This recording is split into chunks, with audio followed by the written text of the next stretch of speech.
History. Chapter 1. A period of transition. Part 1. Understanding the Modern Age and Renaissance. Introduction. Hello students. Welcome to chapter where we'll explore one of the most exciting periods in human history, the transition from the medieval age to the modern age. This wasn't just a change of dates on a calendar. It was a complete transformation in how people thought, lived, and understood the world around them. By the end of this chapter, you'll understand what made this period so revolutionary and how it shaped the world we live in today. What is the modern period? History is like a long story divided into chapters. Historians divide history into three main periods: ancient, medieval, and modern. Each period has its own characteristics that make it unique. These characteristics include political systems, economic structures, religious practices, and social customs. But here's something interesting: the modern period didn't begin at the same time everywhere in the world. In Europe, the modern age started in the 15th century, around the 1400s. However, in India, the modern period is generally considered to have begun in the mid-18th century, around the 1750, with the establishment of British rule. Why this difference? Because different regions developed at different speeds. The changes that marked the beginning of the modern age in Europe took time to reach and affect other parts of the world. Characteristics of the modern period. What makes the modern period different from earlier times?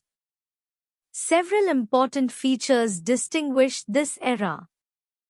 First, there was rapid urbanization. People moved from villages to cities in large numbers. Second, technological advancement changed how people worked and lived. Third, democratic institutions began to replace absolute monarchies. Fourth, fundamental civil liberties and human rights became important concepts. Fifth, rationalism and humanism replaced blind faith and superstition. Finally, industrialization transformed economies from agriculture-based to industry-based systems. Sources for studying modern history. How do we know about the modern period? We have two types of sources. Primary sources are original materials from that time period. These include official British records, literary works by authors of that period, historical writings by contemporary historians, artistic works like paintings and sketches, photographs and films, newspapers in English and Indian languages, archaeological remains like monuments, and even oral history, stories passed down by people who lived through events. Secondary sources are materials created later by historians who study primary sources. These include books, reviews, reports, and articles written by scholars who interpret the evidence and arrive at conclusions about what happened and why. The Renaissance, a great awakening. Now let's talk about the Renaissance, which means rebirth or revival in French. This was a great movement of change and discovery that spread across Europe and radically altered how people lived and thought.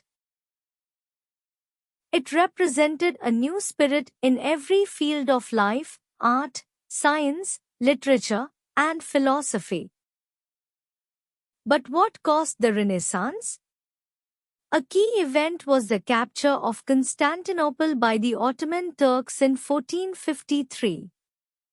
Constantinople had been a great center of classical Greek and Roman learning.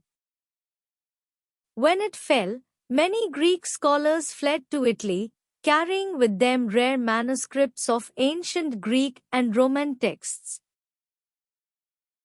These scholars were welcomed and supported by Italian rulers and wealthy merchants in cities like Rome, Florence, Milan, and Venice. Libraries were established, universities were founded, and classical learning was revived. People began reading and studying the works of ancient philosophers, scientists, and writers. The spirit of the Renaissance. The Renaissance brought revolutionary new ideas. The most important was humanism. The belief that human beings and their lives in this world matter. During the medieval period, people focused mainly on religion and the afterlife. Renaissance thinkers said, "What about life here and now? Humans are important too." Another key idea was rationalism, using reason and logic rather than blindly accepting what authorities told you. People began to question everything. They refused to accept ideas just because the church or kings said so. They demanded proof, evidence, and logical explanations. This led to a scientific spirit and spirit of inquiry. People wanted to discover truth through observation and experimentation. They weren't satisfied with traditional explanations anymore.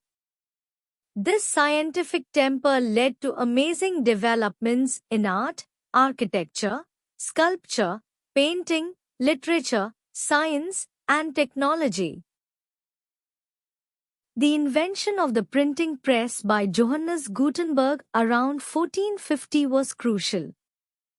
Before this, books were copied by hand and were very expensive. Only the rich could afford them. The printing press allowed books to be produced quickly and cheaply. Ideas spread rapidly across Europe. Knowledge, which had been limited to a small elite, became accessible to many more people. Impact on trade and society. The Renaissance fostered a spirit of exploration and discovery. People wanted to see the world, find new trade routes, and discover new lands. This led to steady growth in trade and commerce. A new class of rich merchants emerged in society. These merchants accumulated enormous wealth and helped their rulers build prosperous, strong, and stable states. The power structure was changing. During the medieval period, feudal lords who owned land were most powerful. Now, wealthy merchants who controlled trade were becoming influential. Kings found they could rely on these merchants for money rather than depending entirely on feudal lords for support. Conclusion of Part 1. The Renaissance was truly an awakening, like a sleeping giant opening its eyes. People discovered rational answers to their questions and found real truth about themselves and their environment. Everything based on blind faith was questioned. The authority of the church was challenged. This set the stage for even more dramatic changes that we'll explore in the next part, the Reformation.